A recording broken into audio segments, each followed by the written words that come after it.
Ketika penguasa Riau mengirimkan suratnya ke Istanbul pada tahun 1857, hal yang sama juga diikuti oleh salah seorang sultan di Sumatera setahun kemudian, Sultan Toha Saifuddin dari Jambi. Terlahir dengan nama Raden Toha Jayaningrat, semenjak kecil Sultan Toha telah menyaksikan bagaimana ayahnya, Sultan Muhammad Fakhruddin, dipaksa tunduk kepada penjajah Belanda. Kemerdekaan Kesultanan Jambi yang dirampas membuat Sultan Muhammad Fakhruddin memutuskan mengirim anaknya, Toha Jayaningrat, untuk dididik di Aceh yang berada di bawah pemerintahan Sultan Mansur Shah, penguasa Aceh yang begitu tunduk kepada Khilafah Utsmaniyah. Nah, Sultan Tama dipersiapkan menjadi pewaris Kerajaan Jambi karena beliau adalah putra mahkota, yaitu dikenal dengan gelar Pangeran Ratu Jayaningrat.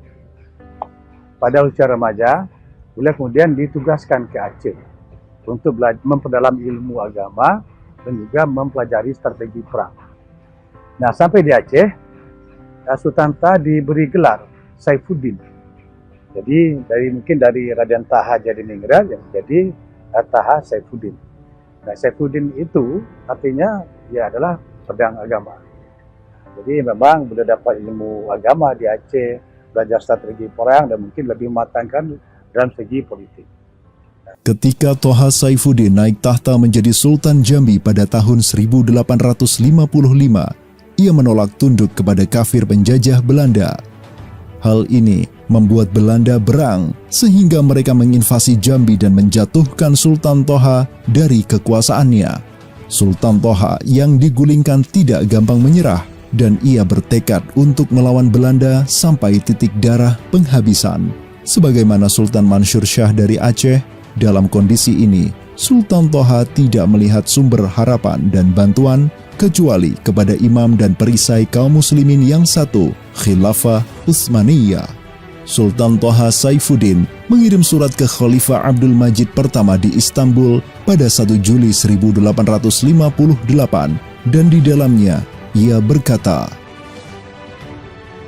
فالمعروض على الأعتاب السامية أن مقدم هذا العرض إلى رحابكم العالية طه سيف الدين ابن محمد فخر الدين حاكم بلدة جزيرة آچه اسمها جنبي أحب أن يكون إلى الدولة العلية العثمانية من المنسوبين ولديها من المحسوبين ومأموله من مكارم أخلاقكم أن يتشرف بالفرمان السلطانية ونيشان خاقانية وراية جليلة عثمانية ومراده بذلك مطلق الانتساب إلى سعادة الدولة العلية المجيدية وبقي هذا الانتساب لذريته من بعده لا يتسلط عليهم أحد من أرباب الدول الأجنبية.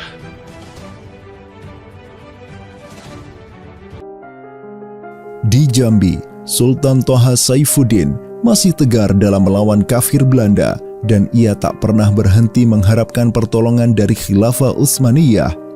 Pada awal tahun 1904, Sultan Toha kembali mengirim utusan ke Istanbul ke Mas Haji Abdul Karim untuk meminta bantuan Khalifah Abdul Hamid II.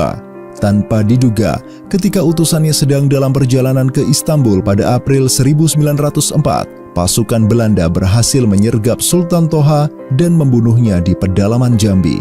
Sultan Toha yang syahid di usia 88 tahun dibawa ke Muara Tebu setelah menjalankan jihad fisabilillah selama setengah abad.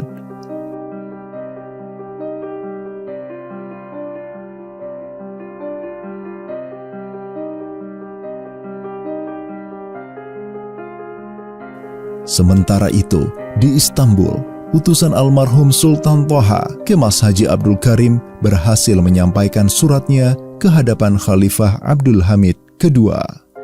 Kemas Haji Abdul Karim itu bilang kepada Khalifah Abdul Hamid II bahwa sebelum wafatnya, Sultan Toha dari Jambi ini senantiasa menyampaikan kepada rakyatnya, kita semua berada di bawah naungannya Khalifah kita, Sang Amirul Mukminin.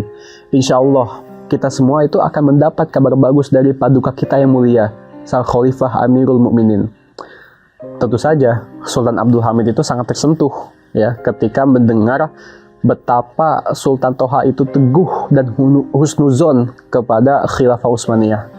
Akhirnya Sultan Abdul Hamid kedua itu memberikan sebuah medali kepada Sultan Toha yang dititipkan kepada utusan dari Jambi ini, yaitu Kemas Haji Abdul Karim. Medali Mejidia dari Sultan Abdul Hamid kedua tidak pernah sampai ke Sultan Toha yang telah syahid sebelumnya. Medali tersebut terus dipegang oleh keturunan utusan Sultan Toha, Kemas Haji Abdul Karim yang tinggal di Johor.